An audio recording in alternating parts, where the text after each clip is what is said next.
I think so. It's interesting. The last article that we're just talking about there, Apple's actually our largest client in the US. And if we think of another topical event today, which was the listing of Lyft, you look at Lyft, they've been a huge client of ours over the last sort of 4 or 5 years. And last year, of all of their advertising budget, they put 70% of their ad budget into out-of-home media.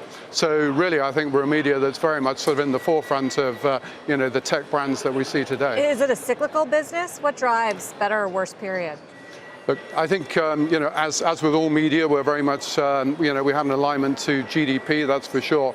But if you look back over the last few years, while digital media has decimated some, of the old traditional media, that we can think of being very difficult in press and radio and magazines, actually out-of-home media has increased its share over that same period. So even though it's sort of cyclical, we've been actually creeping up in terms of our share of total media here in the US. I guess one of the ways we all think that data has transformed the advertising industry is when we're using our computers and phones, the ad is targeted to the eyeballs that are looking at it. But presumably on a billboard, you can't do that.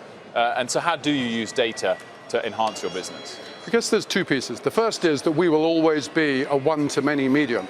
And actually, as it becomes increasingly difficult to target audiences as they fragment across all sorts of media platforms, actually to have a go-to medium where you know that you can just hit a lot of eyeballs is still hugely important.